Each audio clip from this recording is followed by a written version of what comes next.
प्यारे बच्चों, आज जो हम टॉपिक स्टार्ट करने वाले हैं उस टॉपिक का नाम है विष के दांत। ये आपका गोधली बुक का जो है चैप्टर नंबर 2 है और इसको हम स्टार्ट करने वाले हैं। तो सबसे पहले इसके बारे में हम जान लेते हैं इसमें क्या क्या हम पढ़ने वाले हैं। विष के दांत जो चैप्टर है उसके जो लेखक हैं उनका नाम है नलिन बिलोचन शर्मा। इस कहानी में जो है अमीरी और गरीबी के बारे में बताया गया है। दो परिवार के माध्यम से जो है अमीर और गरीब के बारे में इस कहानी में बताया गया है और जो गरीबों के साथ जो भेदभाव होता है, जो समाज में फैला हुआ बुराई है, जो गरीबों के साथ भेदभाव होता है, वो चीज इसमें बताने का प्रयास किया गया है। इस कहानी में जो हम पढ़ेंगे उसका मुख्य बिंदु है अमीरी और गरीबी का अंतर। मतलब अमीरी और गरीबी में क्या भेदभाव होता है, क्या अंतर होता है, वो चीज बताएंगे इसमें। बच्चों के साथ जो भेदभाव होता है, जो अमीर का बच्चा है उसको कोई कुछ नहीं कहता है, जो गरीब का बच्चा है उसको धुतकारा जाता है ना। समाज की सच्चाई और संवेदनशीलता, समाज में जो आज सच्चाई है ना, वो चीज बताने का प्रयास किया जाएगा। शिक्षा और संस्कार का महत्व बताया जाएगा। मानवीयता का जीत जो है वो चीज इसमें बताया जाएगा। तो जब हम ये चैप्टर को अच्छे से पढ़ेंगे तब हमको ये सारा पॉइंट क्लियर होगा और समझ में आएगा। तो चलिए हम देखते हैं आगे चैप्टर के बारे में। तो प्यारे बच्चों, सबसे पहले हम जानते हैं ये कहानी की शुरुआत है, शुरुआत होती है एक व्यक्ति से जिसका नाम है सेन साहब। व्यक्ति का नाम क्या है? सेन साहब है व्यक्ति का नाम, ठीक है। और सेन साहब के बड़े बंगले के सामने, ये उनका बड़ा सा बंगला है, ये उनका बंगला है और बड़े से बंगले के सामने एक नई चमचमाती मोटर कार खड़ी है जो काले रंग की है। मोटर कार किस रंग की है? काले रंग की मोटर कार है ना, जो काले रंग की है और इतनी चमकदार है जिसमें अपना चेहरा आप साफ देख सकते हैं।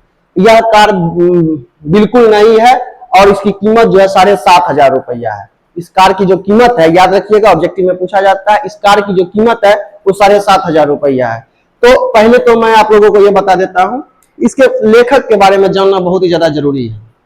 हेलो, इसमें जो है लेखक के बारे में जानना बहुत ही ज्यादा जरूरी है। तो इसके जो लेखक है उनका नाम है नलिन बिलोचन शर्मा। क्या नाम है? नलिन बिलोचन शर्मा, नलिन बिलोचन शर्मा। इनका जन्म जो है पटना में हुआ था। पटना के बदरघाट एक जगह है, बदरघाट में इनका जन्म हुआ था। इनके जो पिता थे उनका नाम था रामावतार शर्मा और माता जो थी रत्नावती शर्मा। रत्नावती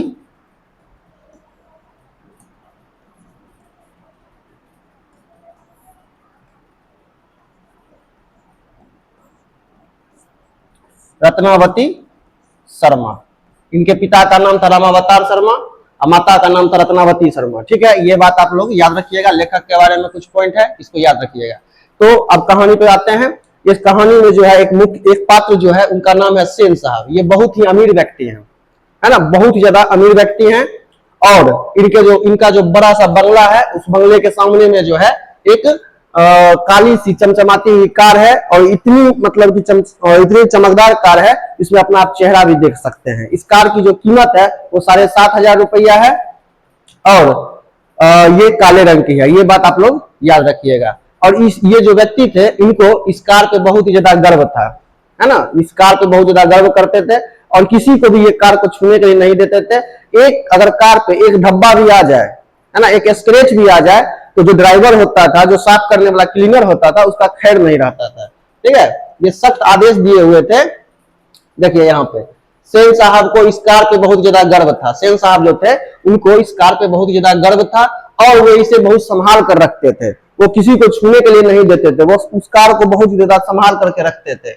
अगर कार पे कहीं जरा सा भी धब्बा अगर दिख जाए, है ना, तो क्लीनर और ड्राइवर की खैर नहीं होती थी। एक धब्बा भी अगर आ गया उस पे, थोड़ा सा भी गंदगी आ गया उस पे, ठीक है, क्योंकि सेन साहब सफाई को लेकर बहुत ज्यादा सख्त थे। सेन साहब जो थे सफाई को लेकर के बहुत ज्यादा सख्त थे, है ना। वो आदेश दिए हुए थे। वो कहते हैं, इसको ड्राइवर को कहते हैं, क्लीनर को कहते हैं, जो साफ करने वाला होता है उसको कहते हैं कि ध्यान रहे मोहल्ले के लड़के कार के पास ना आए।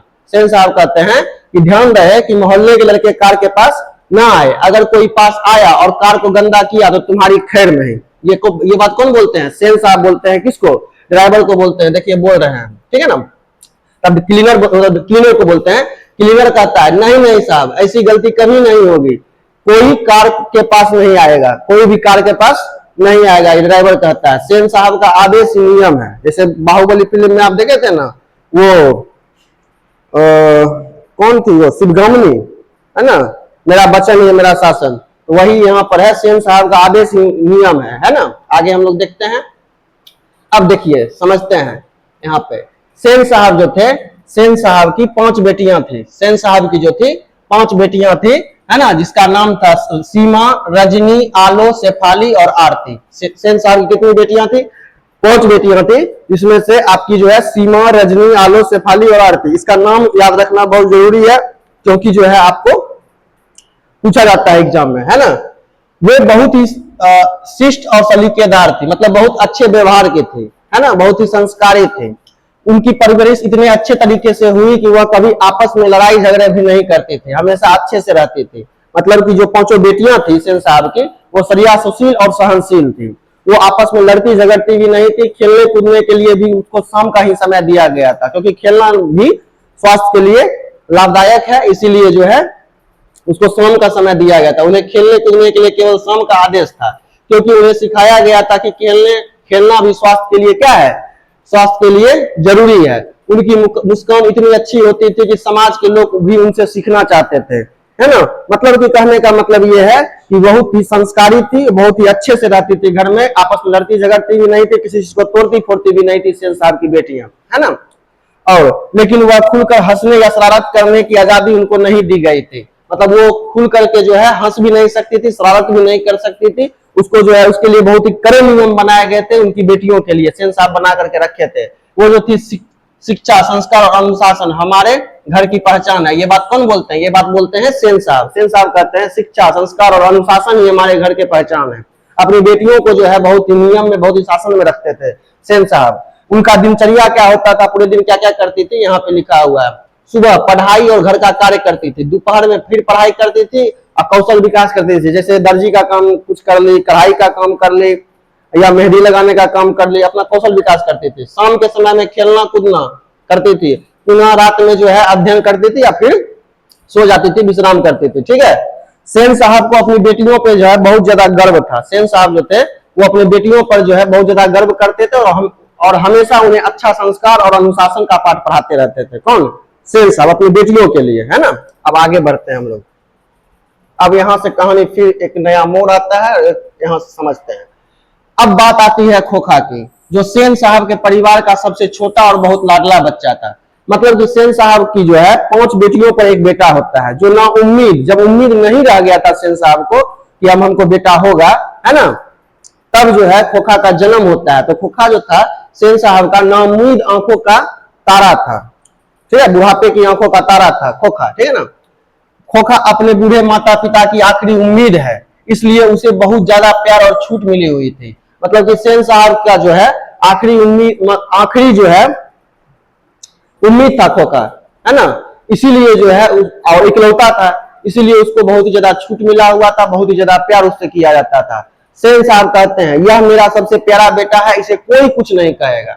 सेन साहब कहते हैं ये जो है मेरा सबसे प्यारा बेटा है, इसको कोई कुछ नहीं कहेगा।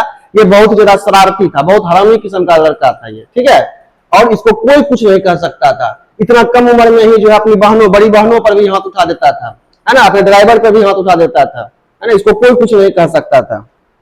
आगे हम लोग देखते हैं, आगे हम लोग देखते हैं।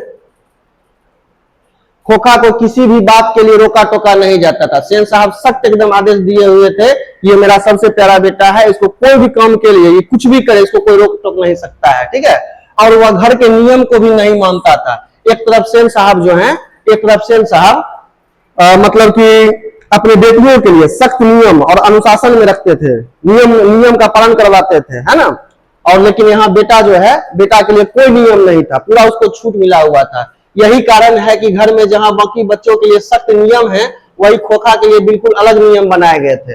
अदर और सब जो बच्चा था, 5 जो बेटियां थी, उसके लिए जो है सख्त एकदम नियम था, है ना। वो किस समय खेलेगी, किस समय आराम करेगी, किस समय पढ़ेगी, एकदम सख्त नियम था। लेकिन खोखा के लिए कोई भी नियम नहीं था, ठीक है। यहाँ पे दिखाया गया है सेन साहब का ये शानदार बंगला है, शानदार घर है, बहुत बड़ा और आलीशान बंगला है। ड्राइंग रूम में महंगे सोफे लगे हुए हैं। सेन साहब के ड्राइंग रूम में जो है महंगा सोफा लगा हुआ है। बड़ी बड़ी पेंटिंग और झूमर है, हर चीज में रईसी और शान है, क्योंकि वो बहुत ही ज्यादा अमीर व्यक्ति थे।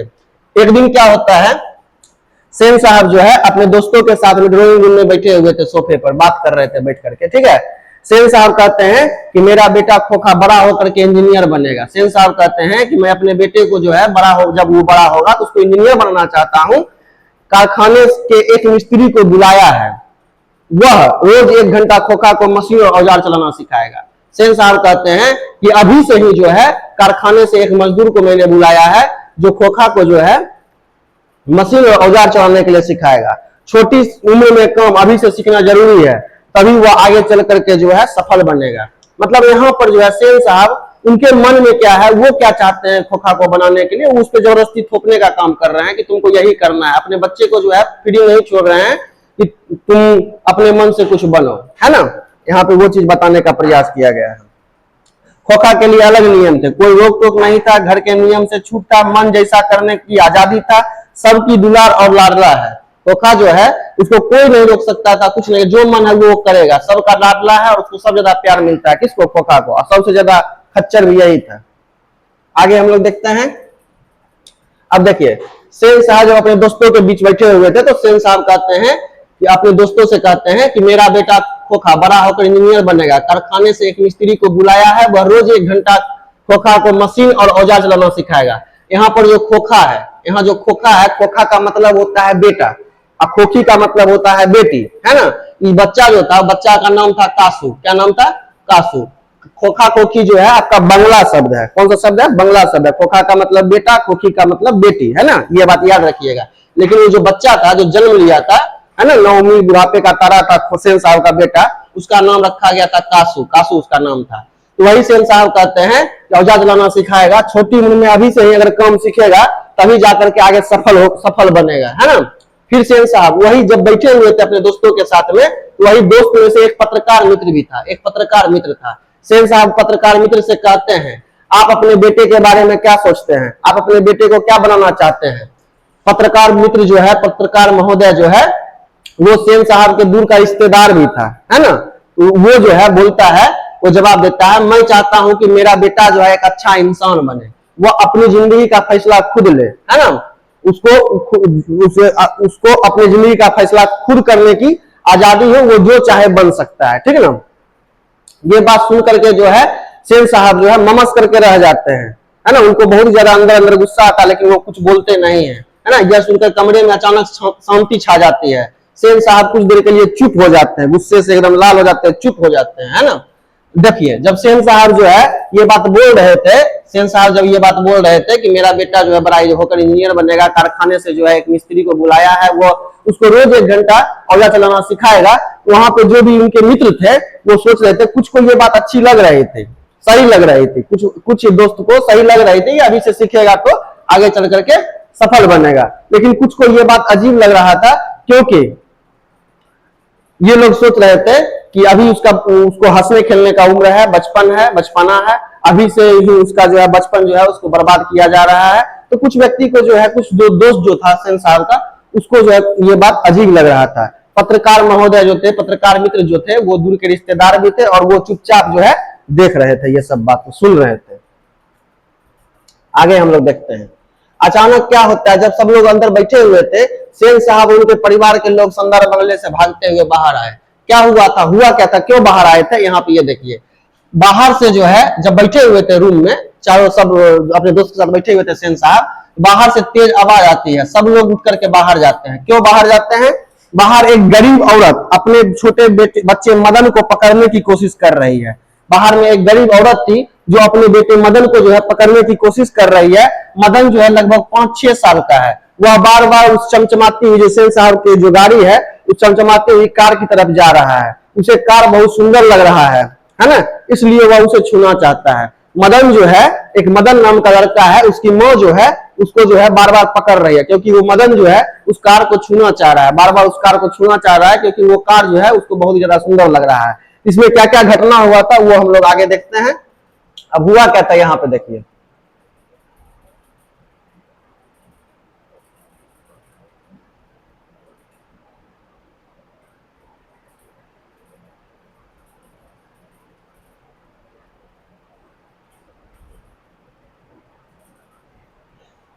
सेन साहब उसके बंगले से, उनके शानदार बंगले से सब लोग भागते हुए बाहर आए। क्यों बाहर आए थे? क्योंकि बाहर में जो है ये आवाज हो रहा था, शोरगुल हो रहा था, है ना।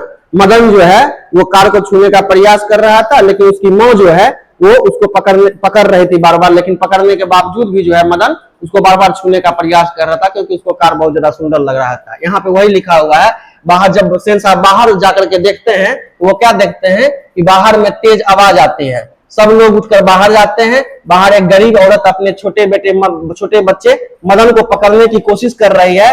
मदन बार बार उस चमचमाती हुई कार की तरफ जा रहा है, ठीक ना।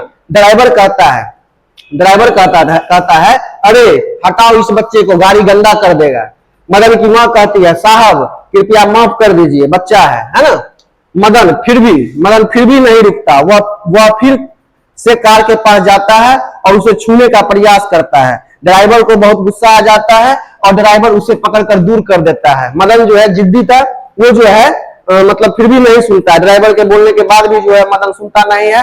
वो बार बार कार की तरफ जा रहा था, कार को छूने का प्रयास कर रहा था। ड्राइवर जो है उसको पकड़ करके दूर कर देता है। अब ड्राइवर सीधे सेन साहब के पास जाता है। ड्राइवर जो है आजिज होकर के जो है, ड्राइवर परेशान होकर के ड्राइवर जो है जाता है सेन साहब के पास। सेन साहब जब ये सब बात को देखते हैं, सुनते हैं, तो सेन साहब का चेहरा जो है गुस्से से लाल हो जाता है। सेन साहब जो है उस महिला को कहते हैं, मदन की माँ को कहते हैं, सॉरी मदन की माँ बोलती है साहब गलती हो गई है, माफ कर दीजिए। वो डरी हुई थी। कौन? मदन की माँ डरी हुई थी, बहुत ही ज्यादा गरीब थी, डरी हुई थी। सेन साहब से कहती है कि साहब गलती हो गया है, मुझे माफ कर दीजिए, बच्चा है।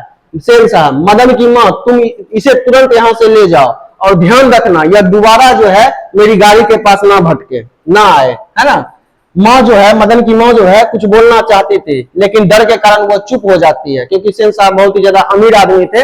वो डर जाती है और डर के कारण जो है वो चुप हो जाती है। वह मदन का हाथ पकड़ती है और धीरे धीरे वहां से चली जाती है ना। ये घटना था, धीरे धीरे वहां से वो चली जाती है। आगे देखते हैं। अचानक क्या होता है, अचानक मोटर के पीछे से खटाखट की आवाज तेज आती है, जैसे कोई बार बार किसी चीज से मार रहा हो। मतलब गाड़ी के पीछे से जो है अचानक कुछ देर के बाद, ये जो घटना हुआ था उसी घटना के कुछ देर के बाद क्या होता है कि मोटर कार के पीछे से जो है खट खट की आवाज आती है, जैसे लग रहा था कि कार पे कोई जो है कुछ लेकर के, ईटा लेकर के कोई मार रहा हो, है ना। आवाज सुनते ही सेन साहब चौंक जाते हैं। आवाज सुनते हैं सेन साहब और बहुत ज्यादा चौंक जाते हैं, है ना। वह तुरंत तेजी से उस तरफ दौड़ते हैं। ड्राइवर भी घबरा कर उनके पीछे भागता है कि आखिर कार के पीछे हो क्या रहा है ना। सेन साहब जो देखने के लिए दौड़ते हैं और ड्राइवर भी उनके पीछे पीछे जो है दौड़ता है, ड्राइवर में। उसके बाद बाकी लोग भी उत्सुक होकर इधर उधर देखने लगते हैं। बाकी लोग जो वहां पे बैठे हुए थे, उनके मित्र लोग जो बैठे हुए थे, वो लोग भी जो है उत्सुक होकर के देखने लगते हैं कि आखिर हो क्या रहा है, क्या हुआ है। सबकी नजर अब मोटर के पीछे है। सब लोग जो है मोटर के पीछे देखने के लिए देख रहे हैं। वहां उनका बेटा कासू था। उनका बेटा जो था कासू, मतलब यानी खोखा, खड़ा है, उसके हाथ में पत्थर है। वह मोटर के पीछे लगी लाल बत्ती पर बार बार मार रहा था, पत्थर लेकर के लाल बत्ती पर मार रहा था, है ना। और तभी बत्ती का कांच टूट जाता है। तभी क्या होता है कि जो लाल बत्ती था उसका कांच टूट जाता है। उसे अपनी गलती का कोई डर नहीं था। किसको? खोखा को अपनी गलती का कोई भी डर नहीं था, है ना। तभी सेन साहब वहां पहुंचते हैं। वह गुस्सा होने के बजाय मुस्कुरा देते हैं। वह जो है अपने बेटे कासू को जो है वो उस पर गुस्सा नहीं होते हैं और मुस्कुरा देते हैं। कौन? सेन साहब। अब आगे देखिए, यहाँ पे लेखक समझाने का प्रयास ये कर रहे हैं कि दोनों में क्या अंतर है। देखिए क्या अंतर हुआ था। एक मदन था, है ना, एक मदन था जो कि गरीब है बेचारा, है ना। मदन गरीब है, उसे सिर्फ कार छूने पर ही डांट और सजा मिला था। उसको, किसको? मदन को मिला था।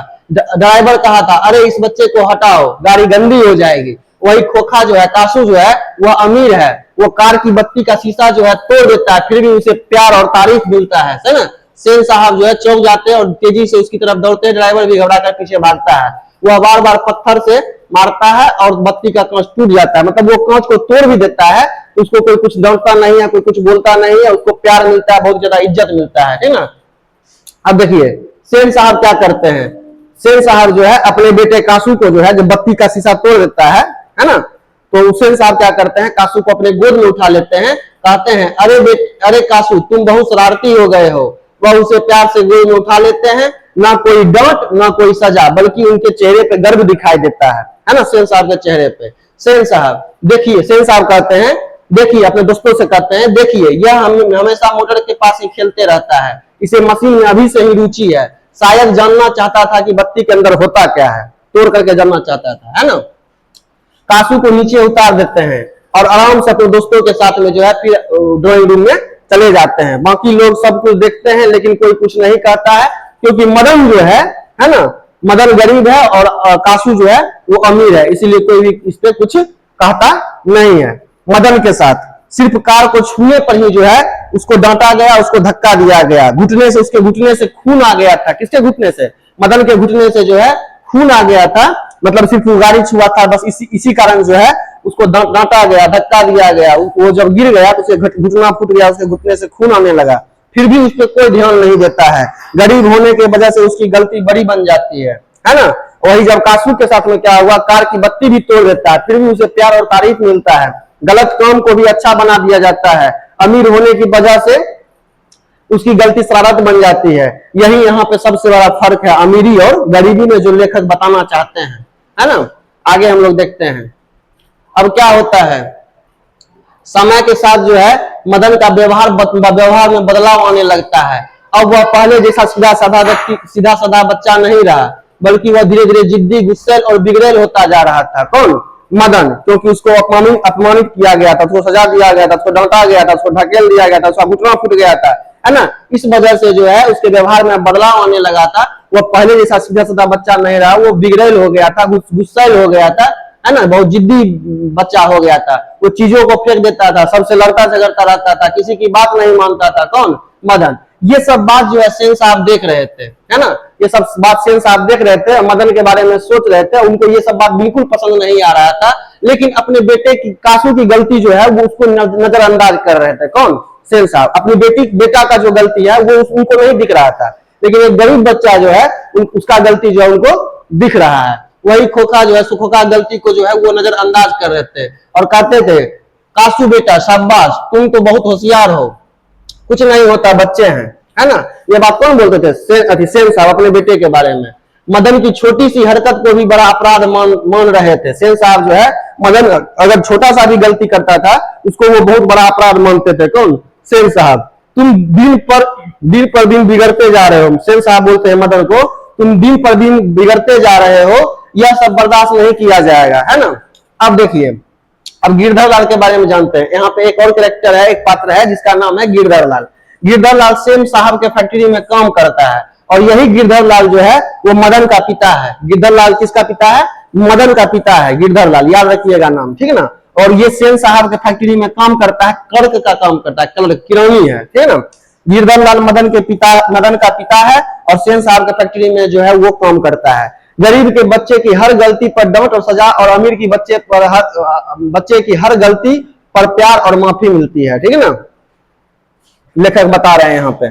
आगे हम लोग देखते हैं अब होता क्या है। यहाँ पे देखिए, अब एक दिन सेन साहब गिरधर लाल को बुलाकर कहते हैं, सेन साहब एक दिन क्या करते हैं कि गिरधर लाल को अपने घर पे बुलाते हैं और कहते हैं, सेन साहब, गिरधर, मैं तुम्हें पहले ही समझा चुका हूं कि यह लड़का दिन ब दिन बहुत शरारती और बदतमीज होता जा रहा है, और अगर इसे अभी नहीं रोका गया तो आगे चलकर यह बिल्कुल बिगड़ जाएगा। किसके बारे में बोलते हैं? मदन के बारे में बोलते हैं गिरधर लाल को। कौन? सेन साहब, है ना। और कहते हैं आगे, आज उसने गाड़ी को गंदा किया, कल ड्राइवर पर हाथ उठाने दौड़ा और मेरे सामने भी आंखें दिखाने लगा। क्या यही तहजीब सिखाई है तुमने अपने बेटे को? ये बात कौन बोलते हैं? सेन साहब बोलते हैं गिरधर लाल को बुला करके। बहुत ही डांटते हैं, बहुत ही अपमानित करते हैं सेन साहब। गिरधर लाल कहता है, साहब मैं कोशिश करता हूं पर बच्चा है, कभी कभी हाथ से निकल जाता है। ये बात कौन बोलता है? गिरधर लाल बोलता है। सेन साहब कहते हैं, नहीं गिरधर, यह बच्चा है कहकर बात मत टालो, है ना। ऐसे ही लड़के बड़े होकर के जो है चोर, गुंडे और डाकू बनते हैं, और मैं अपने घर के आसपास ये सब देखना नहीं चाहता हूं। ये बात कौन बोलते हैं? सेन साहब बोलते हैं, है ना।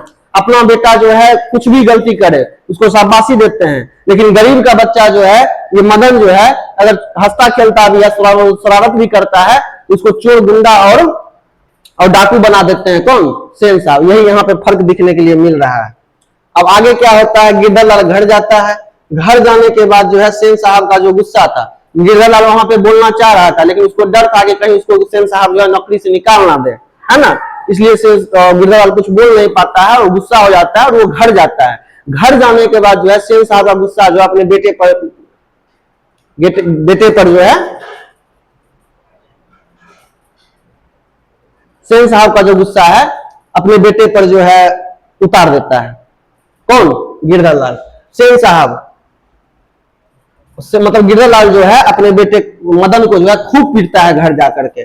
सेन साहब वो मदन जो है बहुत चिल्ला रहा था, चिल्लाने के कारण जो है उसका आवाज पूरा जो जिस गली में वो रह रहा था, जिस मोहल्ले में रह रहा था, है ना, मतलब कि सेन साहब के बंगला के बगल में ही जो है एक गली था, एक मोहल्ला था, मतलब कि वहां पर जो है बर्कन लो रहता था। वहीं पर सेन साहब जो है गिरधरलाल को भी एक छोटा सा जो है झोपड़ी दिए हुए थे रहने के लिए। वहीं पे मदन की माँ और गिरधरलाल वहां पे रहते थे, ठीक है ना। तो गिरधरलाल जो है अपने घर पे जब जाता है मदन को बुला करके खूब कूट देता है, खूब मारता है मदन को, है ना। मदन चिल्ला रहा था, उसका जो चीख था इतना तेज था कि पूरा क्वार्टर में जो है ना, पूरा मोहल्ला में जो है उसका आवाज जा रहा था। वो उसका आवाज जो है सेन साहब का आरामदेह कमरा तक भी जा रहा था। और सेन साहब कहते हैं यह क्या तमाशा लगा रखा है रात को, है ना। सेन साहब कहते हैं खोखा की माँ कहीं उठती है और बोलती है, खोखा की माँ मतलब कासू की माँ उठती है और सेन साहब को कहती है आपको तो हर चीज में परेशानी दिखती है, लेकिन यह भी तो सोचिए कि बच्चा रो क्यों रहा है, यह भी तो सोचिए कि बच्चा रो कह रहा है। जब सेन साहब को पता चला कि गिरधरलाल जो है मदन को पीट रहा है, सेन साहब को जब पता चला कि गिरधरलाल मदन को पीट रहा है, उनको बहुत ही ज्यादा अंदर से खुशी मिलती है। वे बोले गिरधर बहुत ही खुद समझदार आदमी है और उसकी बीवी ने ही लड़के को बिगाड़ करके रखा है, नहीं तो ये दिन नहीं देखना पड़ता। ये बात कौन बोलते हैं? सेन साहब बोलते हैं, है ना। अब आगे देखते हैं। कुछ देर के बाद क्या होता है, गिरधरलाल जो है मदन को छोड़ देता है मारना, है ना। मदन की चीख जो है धीरे धीरे कुछ देर के बाद जो है थम जाती है, लेकिन उसका बचपन टूट गया, ठीक है ना। वो धीरे धीरे अंदर जो है बहुत ज्यादा जो है उसको बहुत बुरा लग रहा था, क्योंकि उसको मारा गया था, डांटा गया था, अपमानित किया गया था, है ना। पिता के हाथों वो बार बार पीट रहा था। धीरे धीरे मदन की आवाज कम होती गई, धीरे धीरे वो जो है कपसते वो चुप हो गया, है ना। उसकी आवाज जो है कम होती गई, उसकी सिसकियां भी दब गई और आखिरकार सब कुछ शांत हो गया। आखिरकार मोहल्ले में जो चीख था मदन का वो भी शांत हो गया। लेकिन वह शांति सिर्फ बाहर थी, वो शांति जो थी सिर्फ बाहर थी। अंदर से एक मासूम बच्चा जो है पूरी तरह टूट गया था। ये देखो बच्चा जो आंसू बहा रहा है मदन, ठीक है ना। अंदर से जो है बच्चा एक पूरी तरह जो है टूट चुका था। उसके मन में डर, अपमान और दर्द हमेशा के लिए बस गया था। उसके मन में जो है डर बस गया था, अपमान बस गया था। जो अपमान उसको अपमानित किया गया था वो अपमान बस गया था। जो पिताजी मारे थे वो दर्द हमेशा के लिए उसके अंदर बस गया था, मदन के अंदर, ठीक है ना। वो पूरी तरह टूट चुका था। आगे हम लोग देखते हैं। अब होता क्या है, अगले ही दिन क्या होता है, अगले दिन शाम के समय क्या होता है, कासू अपने बंगले के अहाते से निकलकर, अपने बंगले के गेट से निकलकर जो है पास की गली में खेलने चला जाता है। कौन से गली में? जिस गली में मदन भी रहता है, मदन का घर है, जहां जो सेन साहब दिए हुए हैं उसको रहने के लिए, है ना, गिरधर को रहने के लिए दिए हुए हैं। तो उस गली में खेलने के लिए चला जाता है कौन? कासू। जहां मोहल्ले के बाकी बच्चे धूल में खेल रहे थे, यहाँ पे मोहल्ले के बाकी बच्चे भी जो है धूल में खेल रहे थे, है ना। वो गली में चला जाता है कासू भी खेलने के लिए, है ना। अपने घर के बाहर निकल करके वो गली में चला जाता है। वहां पे और सब बच्चा भी जो है और मदन भी जो है वहां पे लट्टू का खेल खेल रहा था, लट्टू नचा रहा था। यहाँ पे देखिए मदन भी है, मतलब लट्टू का खेल खेल रहा था, लट्टू नचा रहा था वहां पे, ठीक है ना। वही मदन भी अपने दोस्तों के साथ लट्टू नचा रहा था और उसकी आंखों में पहली बार थोड़ी खुशी दिख रहे थे। मदन जो है पहली बार जो है उसकी आंखों में थोड़ी सी खुशी दिख रही थी, क्योंकि अपने दोस्तों के साथ जो है वो मतलब खेलने में बहुत ही ज्यादा आनंदित हो रहा था, बहुत ही आनंदित महसूस कर रहा था, बहुत ज्यादा खुश था। कासू भी उस खेल में शामिल होना चाहता था। ये जो कासू था ये भी उस खेल में शामिल होना चाहता था, लेकिन उसकी एक खराब आदत यह थी कि वह कुछ भी बोलता था तो आदेश देने के भाव में बोलता था, ठीक है, अंदाज में बोलता था। बाकी लड़के को तो कासू को अपने साथ शामिल करना चाहते थे, लेकिन मदन के अंदर की चोट और अपमान अभी तक गया नहीं था। मतलब और सब जो यहाँ पे बच्चा है वो सब जो है तैयार था कासू को खेलने देने के लिए, लेकिन मदन के अंदर जो मार था, है ना, जो अपमान उसको हुआ था, जो डांटा गया था, है ना, वो चीज उसके अंदर से गया नहीं था। तो कासू जब बोलता है कि हमको भी खेलना है, तो मदन कहता है, गुस्सा होकर के बोलता है, क्यों, अब तुम्हें भी लट्टू खेलना है, जाओ अपने बाबू के मोटर पर बैठो, वही तुम्हारा खेल है। मदन गुस्सा होकर के बोलता है, किसको, कासू को बोलता है। अब देखिए आगे क्या होता है। कासू यह बात सुनकर तिलमिला गया, उसे पहली बार कोई इस तरह से जवाब दिया था। कासू जो है यह बात सुना और अंदर से बहुत ज्यादा तिलमिला गया था, बहुत उसको गुस्सा आ गया था, क्योंकि इस अंदाज में जो उसको पहली बार कोई इसे बोला था उसको, ठीक है ना। इसके बाद खोखा बिना कुछ सोचे मदन को जोर से धक्का दे देता है। खोखा जो था, मन का बढ़ा हुआ था, वो क्या करता है, मदन को जोर से धक्का दे देता है, मदन गिर जाता है। मदन भी चुप रहने वाला नहीं था, वह तुरंत कासू पे टूट गया, है ना। मदन भी अब चुप रहने वाला नहीं था, उसको भी बहुत ज्यादा गुस्सा आ गया, वो भी जो है मदन पर टूट पड़ा, है ना, मदन से लड़ने लगा। दोनों बच्चों के बीच जोरदार लड़ाई शुरू हो गई और बाकी बच्चे आसपास खड़े होकर के, यहाँ देखिए बाकी बच्चे जो है आसपास खड़े होकर के, बाकी बच्चे देख रहे थे और दोनों जो है लड़ रहा है। यहाँ पे दोनों एकदम उठम पक्की कर रहा है, दोनों लड़ रहा है और बाकी बच्चा जो है अगल बगल खड़ा होकर के देख रहा था। मदन ने कासू के 2 दांत तोड़ दिए। मदन जो है कासू कितना मारा, मारते मारते 2 दांत तोड़ दिया उसका। यह सिर्फ 2 बच्चों की लड़ाई नहीं थी, यह 2 अलग अलग दुनिया की टक्कर थी, एक अमीर की और दूसरी गरीब की। यहाँ लेखक बताते हैं कि वहां पर जो लड़ाई था वो 2 बच्चों की लड़ाई नहीं थी, 2 अलग अलग दुनिया की लड़ाई थी, एक अमीरी की एक गरीबी की लड़ाई थी, ठीक है। आगे क्या होता है, दोनों जब लड़ जाता है, लड़ने के बाद कासू क्या कर रहा, लड़ाई के बाद कासू रोता हुआ अपने घर भाग जाता है। कासू जो है लड़ाई के बाद रोता हुआ अपना घर चला जाता है, भाग जाता है मार खा करके। आगे हम लोग देखते हैं, यहां पे हम लोग देखते हैं अब, लेकिन मदन गली में अकेले रह जाता है और देर तक इधर उधर भटकते रहता है, क्योंकि उसको डर था कि अगर घर जाएंगे, पिताजी तो ऐसे ही रोज मारते थे, है ना, लेकिन आज का जो मार है और दिनों के मार से जो बहुत भयंकर होने वाला था, इसलिए मदन डर गया था और डर के कारण जो है गली में इधर उधर भटकते रहता है, घर नहीं जाता है रात होने तक, ठीक है। जब उसको भूख लगता है और डर से परेशान होकर वह रात में धीरे धीरे घर जाता है, धीरे धीरे जो है वो घर जाता है। जब उसको भूख लगता है, चुपचाप खाना खाने लगता है, चुपचाप पहले किचन में जाता है, किचन में जाने के बाद जो है वो खाना पेट भर खाना खाता है कि मार बादों में खाएंगे, लेकिन पहले खाना खा लेते हैं, शरीर मजबूत रहेगा तब ना मार खाएंगे, है ना। तभी उसे अंदर से अपने पिता गिरधरलाल और माँ की बातचीत सुनाई देती है। तभी जो है मदन का पिता जो है और उसकी माँ के साथ में बात कर रहे थे, वो बात उसको सुनाई दिया था मदन को। अब बात क्या हुआ था देखिए, मदन की माँ पूछती है गिरधरलाल से, मदन की माँ पूछती है कि मदन की माँ क्या हुआ, साहब ने क्या कहा। गिरधरलाल, साहब ने हमें नौकरी से निकाल दिया और कल तक मकान भी खाली करना होगा। ये सब बात जो है मदन की माँ और मदन के पिता गिरधरलाल बात कर रहे थे। यह सुनकर के मदन डर जाता है, क्योंकि उसके वजह से पूरा परिवार मुसीबत में पड़ गया था, है ना। मदन ये सोच करके सुन करके डर जाता है, क्योंकि अब तो पिताजी खूब मारेंगे हमको। मदन चुपचाप बरामदे में सोने जाता है। मदन जो है चुपचाप बरामदे पर जो है उसको नींद आ रहा था, वो चुपचाप बरामदे पर जो है सोने के लिए जाता है, लेकिन उसका पैर जो है लोटे से टकरा जाता है, उसका पैर जो है लोटा से जो है टकरा जाता है मदन का पैर। आवाज सुनकर गिरधरलाल बाहर आता है। जब आवाज सुनता है तो गिरधरलाल बाहर आता है। मदन हाथ बांध करके खड़ा हो जाता है। मदन जो है मासूम की तरह जो है हाथ बांध करके खड़ा हो जाता है। गिरधरलाल गुस्से में उसके पास आता है। गिरधरलाल जो है गुस्से में उसके पास आता है, लेकिन अचानक रुक जाता है, उसका गुस्सा खत्म हो जाता है। गिरधरलाल का गुस्सा जो है खत्म हो जाता है। वह मदन को गले लगा लेता है। वो जो है मदन को गले लगा लेता है, उसको गोद में उठा लेता है। कौन? गिरधरलाल। और ऐसा क्यों करता है यहाँ पे देखिए। गिरधरलाल कहता है शाबाश बेटा, आज तूने सच्ची हिम्मत दिखाई, तूने उस कासू के 2 दांत तोड़ दिए। मैं तो हमेशा डरता रहा, लेकिन तूने साहब के बेटे का भी डटकर सामना किया। वाह बेटा वाह, है ना, वाह बेटा वाह। ये गिरधरलाल बोलता है, उसको सीने से जो है लगा लेता है। किसको? मदन को लगा लेता है सीने से। मदन यह सुनकर हैरान रह जाता है। यह पहली बार थी जब उसके पिता ने उसे डांटने के बजाय प्यार, सम्मान और गर्व से देखा। मतलब ये पहली बार था जब मदन के साथ ऐसा कुछ हो रहा था। उसकी आंखों में आंसू भर आए, लेकिन ये आंसू जो थे डर के नहीं थे, बल्कि खुशी और आत्मसम्मान के आंसू थे। गिरधरलाल आगे बढ़कर मदन को अपने सीने से लगा लेते हैं। उस एक आलिंगन में बरसों का दबा हुआ दर्द, अपमान और बेबसी पिघल जाती है। मदन को महसूस होता है कि आज उसके पिता ने केवल उसे गले नहीं लगाया, बल्कि अपने भीतर सोए हुए साहस और आत्मसम्मान को भी जगा लिया है। मतलब मदन को ये समझ में आ जाता है ये जो उसके पिता जो है सिर्फ उसको गला ही नहीं लगाए हैं, उसके अंदर जो डर था, उनके पिता के अंदर जो डर था वो भी उनका खत्म हो गया है। वो अपने आत्मसम्मान को जगा लिए हैं, अपने साहस को जगाने का काम किए हैं। कौन? गिरधर लाल। ठीक है, यह सिर्फ एक गले लगाना नहीं था, बल्कि एक गरीब पिता के जगे हुए आत्मसम्मान की शुरुआत थी। यही आपका एक कहानी था, विष के दांत।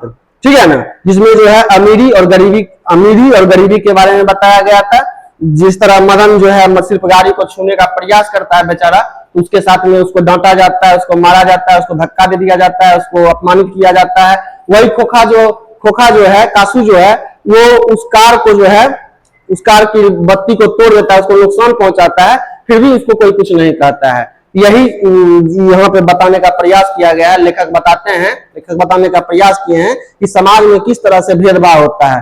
लेखक ये भी बताते हैं कि सेन साहब के घर में जो है अलग अलग नियम बना हुआ था, अलग अलग बच्चों के लिए। लड़की के लिए अलग नियम बना हुआ था, लड़का के लिए अलग नियम बना हुआ था। खोखा जो था वो नियम का अपवाद था, है ना, वो नियम को मानता ही नहीं था, किसी भी नियम को नहीं सुनता था। ठीक है, यही आपका कहानी था।